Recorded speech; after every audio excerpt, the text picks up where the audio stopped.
Hello students, we are back with a new video after a long time. ठीक है, बहुत दिनों से वीडियो अपलोड नहीं करी थी। And this video is for class 9 students.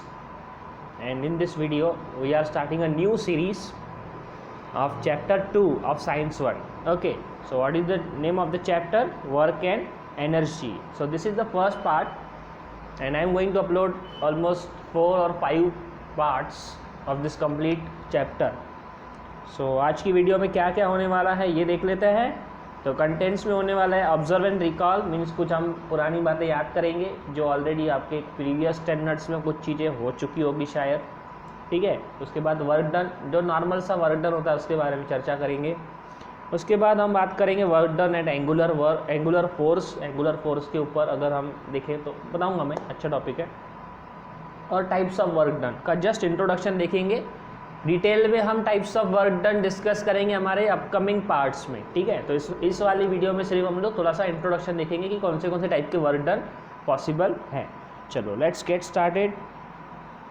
तो देखिए सबसे पहले क्या दिया है, आपके टेक्स्ट बुक का ही फ़ोटो है ये। इसमें क्या कहा गया है, ऑब्ज़र्व करिए और रिकॉल करिए। ठीक है, तो ऑब्ज़र्व करेंगे। देखिए फर्स्ट पिक्चर जो दिखाई गई है, एक लड़की पढ़ाई कर रही है। ओके, नेक्स्ट इज़ एक लड़का फुटबॉल बॉल के साथ खेल रहा है, बाउंस करा रहा है उसको और कैच कर रहा है। तीसरी फ़ोटो में क्या दिखाया है, एक लड़की टीवी देख रही है। और चौथी फ़ोटो में ये अंकल क्या कर रहे हैं, बड़ा सा बोझा उठा रहे हैं। ठीक है, इससे रिलेटेड कुछ क्वेश्चन दिए गए हैं नीचे। क्या क्वेश्चन है, in which of the pictures above has work been done. इनमें से कौन सी पिक्चर में वर्क डन हुआ है। 2 मिनट या 20 सेकंड का पॉज ले लो और सोचो कि क्या कौन सी पिक्चर में आपको लगता है कि वर्क कुछ ना कुछ काम हो रहा है। ठीक है, तो आप थोड़ा सोच के पॉज करके बता सकते हो। ओके, तो यहाँ पर देखिए एक्चुअली देखा जाए तो चारों भी फोटोज़ में क्या हो रहा है, वर्क डन हो रहा है, लेकिन अलग अलग टाइप का वर्क डन है। कैसे, देखो यहाँ पर ये क्या कर रही है, मेंटल वर्क डन, मेंटल दिमाग के लेवल पर सिर्फ वर्क हो रहा है। फिजिकली कोई वर्क होता हुआ नहीं दिख रहा है, लेकिन मेंटल लेवल पर वर्क हो रहा है। यहाँ पर भी ये वाला जो एग्जाम्पल है, तीसरा वाला, लड़की टीवी देख रही है, इसमें भी मेंटल लेवल पर वर्क हो रहा है, लेकिन फिजिकल लेवल पर कुछ दिख नहीं रहा। और ये जो 2 एग्जाम्पल हैं, इन दोनों में फिजिकल लेवल पर वर्क होता हुआ दिख रहा है। तो शायद आपका अभी यही आंसर हुआ होगा। अच्छी बात है, अगर हुआ है तो ऐसा ही आंसर। तो दूसरा क्वेश्चन है यहाँ पर, from scientific point of view when do we say that no work was done. अगर हम साइंस की बात करें, ठीक है, यहाँ पर हम जनरल अगर बात करें तो हमारे यहाँ पर सारे केसेस में वर्क डन हुआ है। 2 केसेस में मेंटल वर्क डन हुआ है और 2 केसेस में फिजिकल वर्क डन हुआ है। लेकिन अगर हम साइंस की बात करें तो साइंस की लैंग्वेज में हम वर्क डन कब हुआ है, ऐसा कब कहते हैं कि भाई वर्क डन हुआ है। साइंस मतलब हम लोग ये चैप्टर जो स्टडी कर रहे हैं ये फिजिक्स का पार्ट है। तो फिजिक्स की लैंग्वेज में जब हम बात कर रहे हैं वर्क डन की, तो हम सिर्फ फिजिकल वर्क डन की बात करते हैं। ठीक है, when there is something happening, जो फिजिकली होता हुआ आंखों से दिखता है, उसको हम कह सकते हैं कि भाई ये वर्क डन हुआ। तो यहाँ पर हम इसको साइंस की लैंग्वेज में इसको वर्क डन नहीं कहेंगे, इसको भी वर्क डन नहीं कहेंगे, किसको कहेंगे, इसको वर्क डन कहेंगे और इसको भी वर्क डन कहेंगे इन साइंटिफिक लैंग्वेज।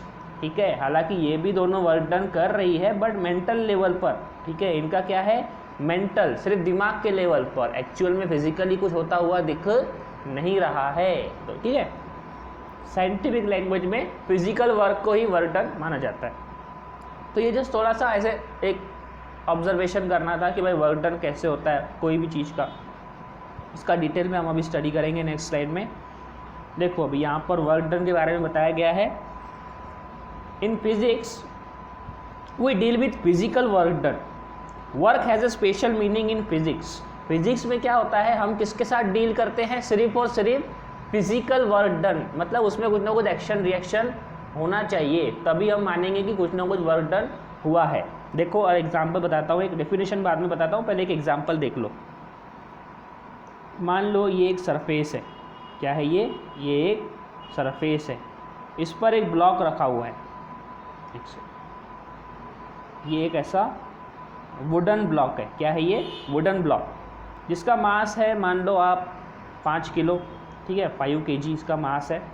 इसको क्या किया हमने, इधर से ऐसा फोर्स लगाया, क्या किया, पुश किया, फोर्स लगाया।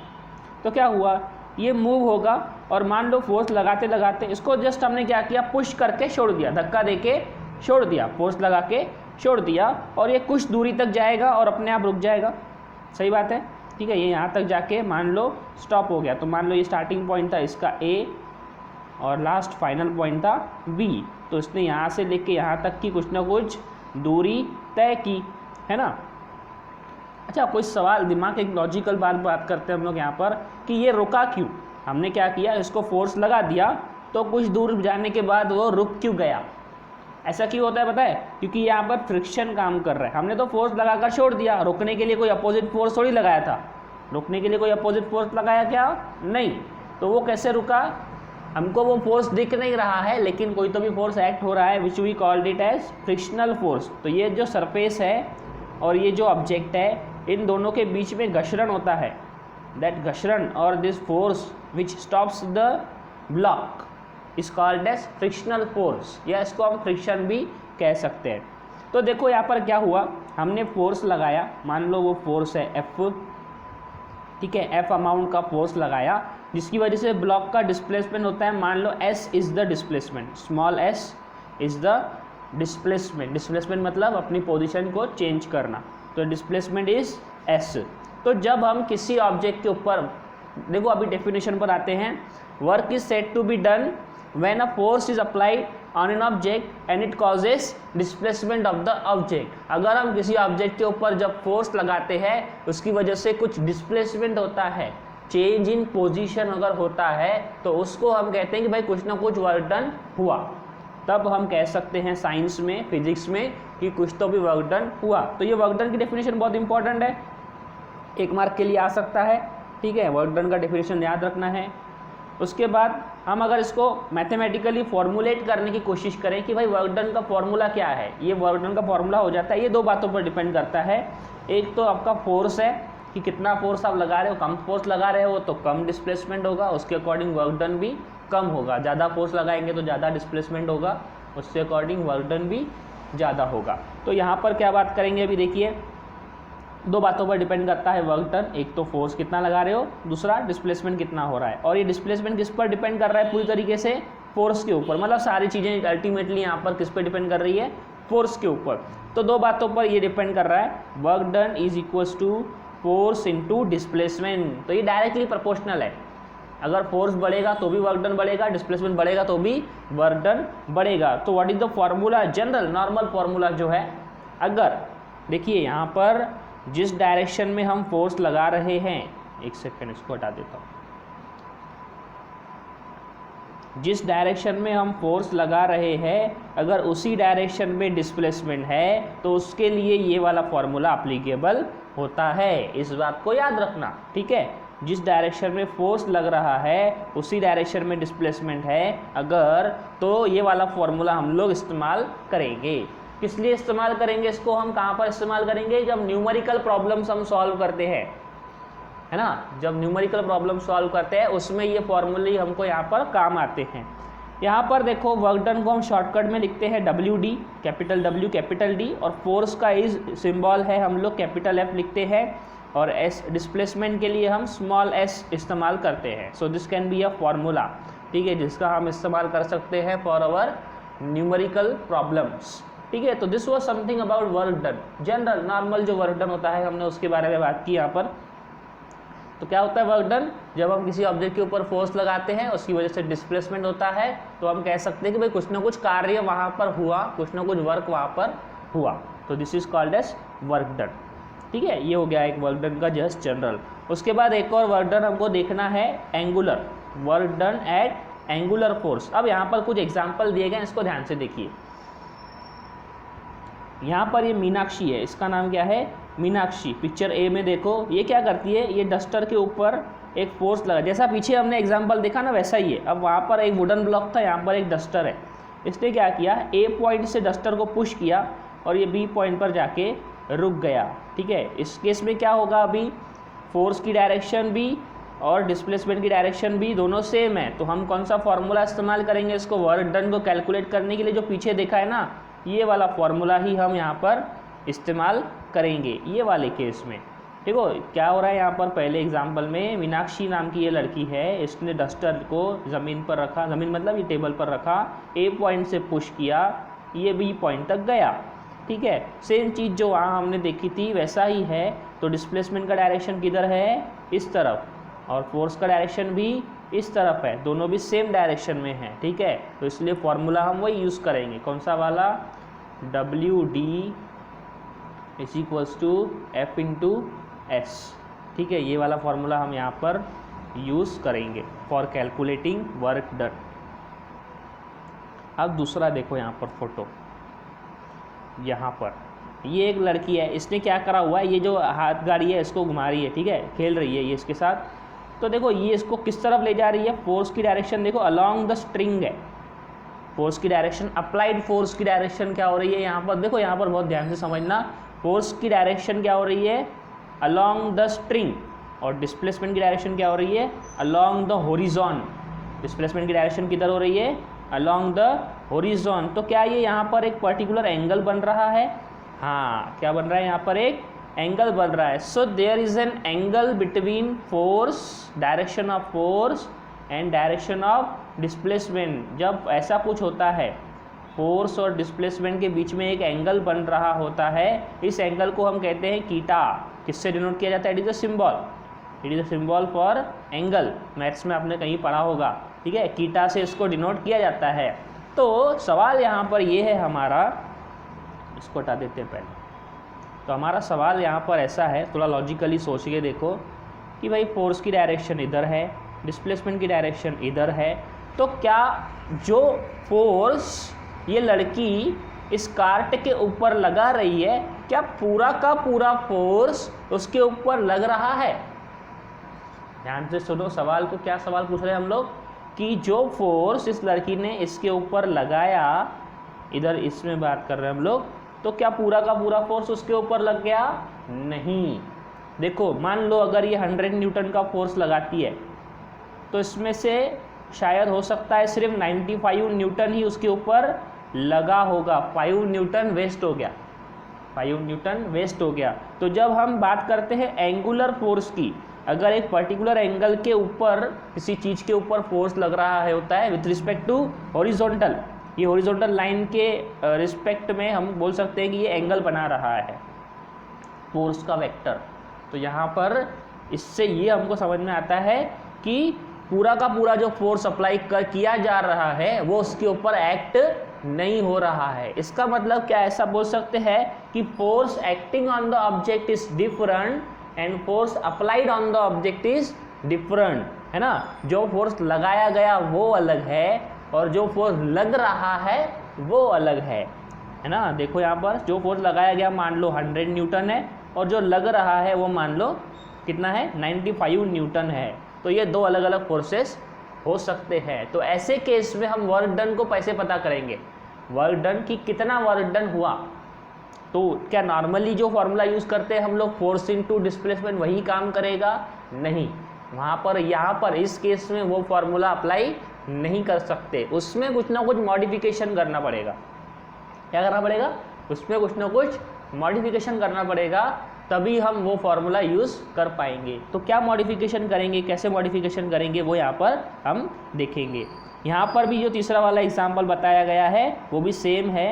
ये बड़ी गाड़ी छोटी गाड़ी को खींच रही है, तो ये एक एंगुलर फोर्स अप्लाई कर रही है, ठीक है। तो इसका एक डायग्राम दिखा देता हूँ आपको, यहाँ पर बना देता हूँ। मान लो ये सरफेस है,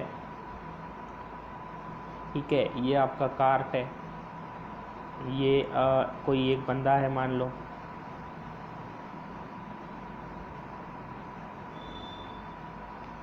इसको ये इस एंगल पर क्या कर रहा है, खींच रहा है। एक सेकेंड,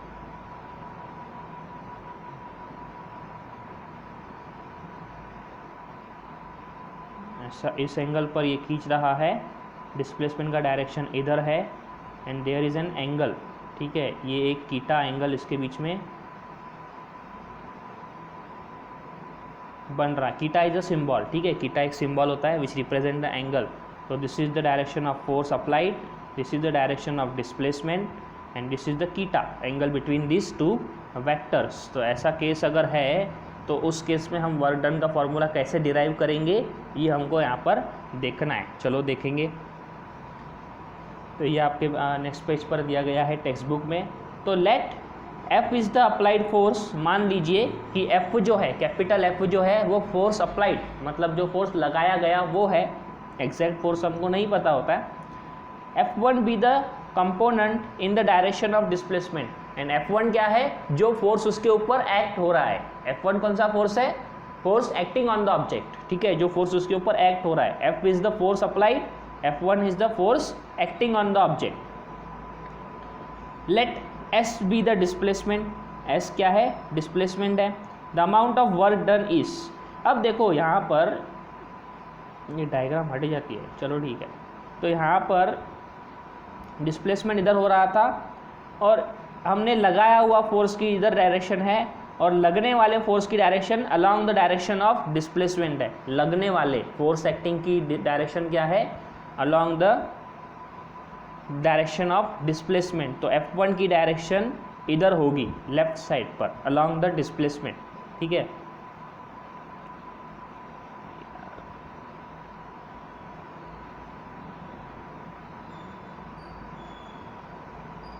ठीक है, अब देखो तो नॉर्मली जो फोर्स लग रहा है उसके हिसाब से वर्क डन कितना हो रहा है, W is equals to F1S, force acting F1 है, डिस्प्लेसमेंट S है, उसके हिसाब से हम कह सकते हैं work done W is equals to क्या हो जाएगा, F1 multiplied by S। Let this equation be 1, ठीक है, इक्वेशन 1 मान लो इसको। The force F is applied in the direction of the string, यहाँ दिया हुआ है force F is applied in the direction of the string that is at an angle with the horizontal, ये हॉरिजॉन्टल के साथ एक एंगल बना रहा है। Let theta be the angle, अगर ये कीटा एंगल है that the string makes with horizontal, we can determine the component F1, हम ये F1 डिटरमाइन कर सकते हैं by the use of trigonometry. Trigonometry ये एक आपका मैथमेटिक्स का पार्ट है, ठीक है, इसके बारे में बता देता हूँ थोड़ा सा मैं। एक्चुअली मैथमेटिक्स डिस्कस नहीं करेंगे, हम साइंस की बात करेंगे। तो यहाँ पर देखो ये जब ऐसा कुछ होता है, देखो यहाँ पर ये ट्राइंगल बन गया, इसको यहाँ से एक परपेंडिकुलर गिरा देते हैं अपन, तो ये बन जाएगा एक 90 डिग्री वाला एंगल। तो ये जो ट्राइंगल बना यहाँ पर, this is a right angle triangle. तो राइट एंगल ट्राइंगल में हम पाइथागोरस थ्योरम और इसके हिसाब से ट्रिग्नोमेट्री के हिसाब से कुछ फॉर्मूलाज यूज़ करते हैं, cos theta, sine theta, tan theta, cot theta, cosec theta, ये सारे फॉर्मूलाज मैथमेटिक्स में आप पढ़ते हो। तो वही वाला फॉर्मूला यहाँ पर अप्लाई करेंगे। तो हम क्या अप्लाई करेंगे, कॉस कीटा का फॉर्मूला इस्तेमाल करेंगे। What is the formula, cos theta, cos of theta, this theta का कॉस निकाले अगर हम, तो ये होता है बेस अपॉन हाइपोटेनस। अब ये बेस हाइपोटेनस क्या है, तो ये जो नीचे वाली लाइन होती है ना, ये वाली लाइन नीचे वाली, इसको कहते हैं बेस। ये स्टैंडिंग लाइन जो होती है यहाँ पर, ये वाली, इसको कहते हैं हाइट। और जो 90 डिग्री के अपोजिट वाली साइड होती है, ये वाली साइड, इसको कहा जाता है हाइपोटेनस। क्या कहते हैं इसको, हाइपोटेनस। तो यहाँ पर कॉस कीटा की वैल्यू अगर मुझे निकालनी है ट्रिग्नोमेट्री में, तो बेस डिवाइडेड बाय हाइपोटेनस करना पड़ेगा। बेस मतलब ये वाली लेंथ और हाइपोटेनस मतलब ये वाली, इधर वाली लेंथ। हटा देते हैं, बहुत ज़्यादा खिचड़ मिचड़ हो गया ये। तो बेस ये हो गई और ये हो गई हाइपोटेनस। तो अगर मुझे ये दोनों कंपोनेंट्स पता है, इसकी वैल्यू मुझे पता है, तो मैं यहाँ पर अपलोड, अब इसको मैं क्या कर सकता हूँ, पुट कर सकता हूँ। पुट कर दीजिए यहाँ पर, बेस की वैल्यू क्या है, F1। देखिए यहाँ पर ये फार्मूला अपलोड कर, हमने इसमें यहाँ पर इसमें पुट कर दिया है। तो इसकी वैल्यू है F1, इसकी वैल्यू है F, तो ये हो जाएगा cos theta is equal to F1 upon F। अब हमको क्या चाहिए, हमको F1 चाहिए, तो ये नीचे जो F है ये चले जाएगा LHS पर, तो ये हो जाएगा F1 is equal to FS cos theta, इधर डिवाइड में था उधर जाएगा तो मल्टीप्लाई।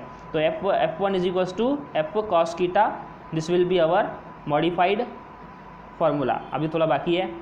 दस the work done by F1 is, अब F1 की जगह पर, ये तो ये ऊपर जो इक्वेशन दिखाई थी ना, इक्वेशन नंबर 1, इसमें F1 की वैल्यू पुट कर दो। ये वाली इक्वेशन जो ऊपर वाली है, इसमें ये F1 की वैल्यू पुट करो। देखो क्या मिलता है, W is equal to F cos theta multiplied by S। F cos theta, F1 की जगह पर क्या आ गया, F कॉस कीटा, S तो था ही यहाँ पर, देखो, ठीक है। अब देखो इसको थोड़ा रीअरेंज कर लेते हैं, ये S को सामने लिखेंगे हम, तो ये हो जाएगा W is equal to FS cos theta. This is the modified formula which we were talking about, जिसके बारे में हम बात कर रहे थे कि हमको फॉर्मूला को मॉडिफाई करना पड़ेगा। क्या बदलाव आ गया यहाँ पर? एक और चीज़ यहाँ पर हमने जोड़ दिया। क्या चीज़ जोड़ दिया? कॉस कीटा। क्या ऐड हो गया यहाँ पर?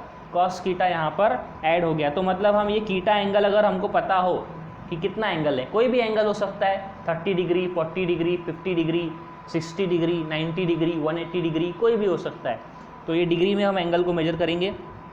तो उसके हिसाब से ट्रिग्नोमेट्रिकली हम कॉस कीटा की वैल्यू फाइंड आउट करते हैं। उसके लिए एक टेबल होता है, स्टैंडर्ड चार्ट होता है, उसमें हमको कॉस कीटा की वैल्यू फॉर डिफरेंट एंगल्स दी हुई होती है। ठीक है, वो हम धीरे धीरे सीखेंगे, मैथ्स में भी आता है वो। सो यहाँ पर हमने ये फॉर्मूला बना लिया। तो एक फॉर्मूला तो हमको यहाँ पर पीछे मिला, कौन सा वाला था? एक ये वाला, वर्क डन के लिए work done is equals to force into displacement. और एक और फॉर्मूला हमको मिल गया यहाँ पर वर्क डन के लिए, work done is equals to force into displacement into cos theta. ठीक है, अब ये वाला वर्क डन किसके लिए है? जब कोई एंगुलर फोर्स अप्लाई हो रहा है, when the direction of force and displacement is different. ऐसा कोई एग्जाम्पल अगर मिले हमको जिसमें फोर्स की डायरेक्शन अलग है, डिस्प्लेसमेंट की डायरेक्शन अलग है, and they are making a particular angle, तो उसके लिए हम ये वाला फॉर्मूला यूज़ करेंगे। चलिए ठीक है, आगे बढ़ेंगे। ठीक है, अब यहाँ पर एक चार्ट दिया गया है, इसमें कीटा की अलग अलग वैल्यू लेंगे हम। तो पहले हमने क्या किया है, कीटा की वैल्यू 0 ली है, तो कॉस 0 की वैल्यू क्या हो जाएगी? कॉस कीटा की value cos 0 degree, cos 0 degree की वैल्यू होती है 1 from standard charts. Standard chart से हमको पता चलता है कि कॉस 0 डिग्री की वैल्यू कितनी होती है? 1। तो अगर हम ये फॉर्मूला में 1 पुटअप करें तो ये हो जाएगा W is equals to FS। Normal जो हमारा फॉर्मूला है वही मिलेगा अगर एंगल 0 है। तो देखो एंगल 0 मतलब क्या? जिस डायरेक्शन में फोर्स लग रहा है उसी डायरेक्शन में डिस्प्लेसमेंट भी है, दोनों वेक्टर्स जो है वो एक ही डायरेक्शन में हैं, तो इसका मतलब फॉर्मूला इज नॉर्मल, है ना। ये प्रूफ भी हो गया अभी। तो कंक्लूजन क्या निकालेंगे आप इसके ऊपर से? देखो यहाँ पर पॉजिटिव वैल्यू मिल रही है। क्या मिल रही है हमको? Positive value. नंबर लाइन पढ़ा है हमने बचपन में, नंबर लाइन पढ़ा है हमने मैथ्स में। ठीक है, तो नंबर लाइन में क्या होता है? सेंटर में 0 होता है, तो इधर साइड से हम अगर गए तो पॉजिटिव नंबर होता है 1 2 3 4, और लेफ़्ट साइड पे गए तो नेगेटिव नंबर्स होते हैं -1 2 3 4, है ना। इस तरीके से नंबर लाइन हमने पढ़ी है। तो ऐसा ही यहाँ पर पॉजिटिव और निगेटिव यहाँ पर आने वाला है, क्योंकि ये पॉजिटिव वैल्यू आ रही है। तो कंक्लूजन में लिखेंगे हम कि the work done will be a positive value when theta is 0, the work done will be a positive value. ठीक है, जब कीटा की वैल्यू 0 है तो वर्क डन की वैल्यू क्या रहेगी? Positive. Next is when we put 90 degree instead of theta, cos theta becomes 0, मतलब कॉस 90 डिग्री की वैल्यू 0 होती है। तो अगर मैं यहाँ इस फॉर्मूला में कॉस कीटा की वैल्यू 0 पुट करूँगा तो पूरा का पूरा 0 हो जाएगा। So work done becomes 0। Now what we will conclude, if the force applied is at 90 degree the work done will be 0। अगर हम फोर्स अप्लाई कर रहे हैं किसी ऑब्जेक्ट के ऊपर and it is making an angle of 90 degree with the horizontal, और वो क्या कर रहा है? 90 डिग्री का एंगल बना रहा है हॉरिजॉन्टल लाइन के साथ, तो हम बोल सकते हैं कि there is no work done, there is 0 work done. ठीक है, क्या बोलेंगे इसको? 0 वर्क डन। अब अगर तीसरा केस देखो, यहाँ पर 180 डिग्री अगर एंगल बनाए तो इसको हम कहेंगे -1। ठीक है, कॉस कीटा की वैल्यू मतलब कॉस 180 डिग्री की वैल्यू होती है -1। ये मैं कहाँ से बता रहा हूँ? Standard charts from mathematics. Trigonometry में स्टैंडर्ड चार्ट्स होते हैं, वहाँ से हम लोग ये वैल्यू पता करते हैं। तो अगर यहाँ -1 पुट करेंगे हम तो पूरी वैल्यू क्या हो जाएगी? -FS। तो this will be a negative type of work done. कौन सा टाइप का हो जाएगा? Negative type of work done. So when the value of theta is 180 degree means the force applied is opposite to the direction of displacement. Force applied is in the opposite direction than that of the displacement. देखो force इधर लग रहा है, displacement इधर हो रहा है, तो ये F है, ये S है, इनके बीच में 180 डिग्री का एंगल बन रहा है। तो ऐसे केस में हम कहेंगे that work done is negative. Which kind of work done is happening here? Negative kind of work done. Minus value मिल रही है। ठीक है, माइनस में वैल्यू मिल रही है यहाँ पर। तो इसी चार्ट के बेसिस पर, इसी कंक्लूजन के बेसिस पर we can define the types of work done. कौन से टाइप के वर्क डन होते हैं? तो यहाँ पर हमको पता चलता है पॉजिटिव वर्क डन होता है, निगेटिव वर्क डन होता है और जीरो वर्क डन होता है। हम और डिटेल में चर्चा करेंगे इसके ऊपर, पॉजिटिव, निगेटिव और जीरो वर्क डन के ऊपर इन आवर नेक्स्ट पार्ट। ठीक है, अगले पार्ट में हम इसके एग्जाम्पल्स भी देखेंगे बहुत सारे और उसके बारे में हम डिटेल में चर्चा करेंगे पॉजिटिव, निगेटिव और जीरो वर्क डन के ऊपर। So that's it for this video and thank you so much for watching till the end.